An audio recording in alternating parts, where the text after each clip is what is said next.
वर्ष, कित्येक महिने, कित्येक दिवस शिवसेना पक्षाच्या वतीनं आम्ही भांडत आलेलो आहोत. भांडत म्हणजे शब्दशः नव्हे.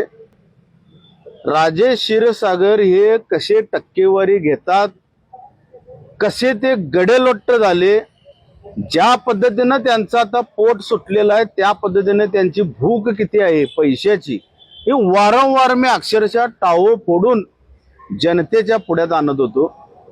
आज आम्ही हे स्टिंग ऑपरेशन करण्यात सक्सेस झालो. राजेश क्षीरसागर हे कशात तसं सापडत नव्हते, रेड हँड. पण स्टिंग ऑपरेशन करणाऱ्या आमच्या मित्र परिवाराचं मी आभार मानतो. गेलेल्या सर्व कॉन्ट्रॅक्टरांचे आभार मानतो आपल्या न्यूज चॅनलच्या माध्यमातून. जादा खुलासा करत नाही कधीच काय कुठे, प्लीज मला माफ करा. कारण कुठे ना कुठेतरी थोडंफार सेन्सिटिव्ह विषय असतो, इतरांना आपण धोक्यात आणू नये. सांगण्याचं तात्पर्य कोल्हापूरकरांना, मतदार बंधू भगिनींना, माय बाप जनतेला हा माणूस किती भ्रष्टाचार होता आहे हे मी सिद्ध करून दाखवलं. राजेश क्षीरसागरांच्यात हिंमत असेल तर मलाही आता एका व्यासपीठावर बोलवायचं आणि हे खोटं आहे म्हणून सांगायचं. त्यांच्या मुलाला जुगार खेळताना आम्ही पकडला कॅसिनो मध्ये.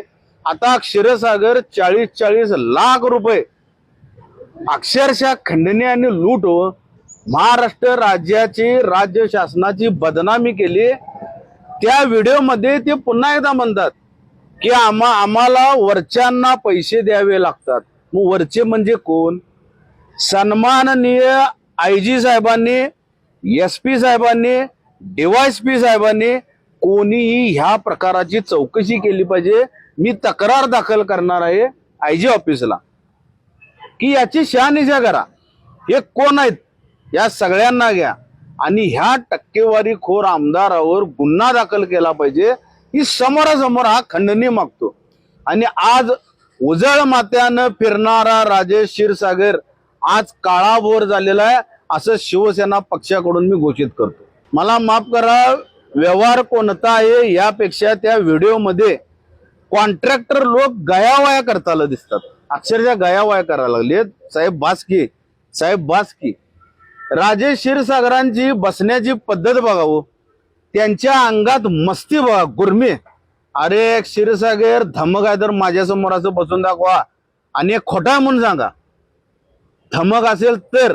आणि हा भ्रष्टाचार थांबवा. एक दिवस कोल्हापूरची जनता तुम्ही सत्तेतून गेल्यानंतर तुम्हाला चपलानं ठोकणार आहे, चपलानं. आणि त्यामध्ये सगळ्यात अग्रेसिव्ह मी असणार.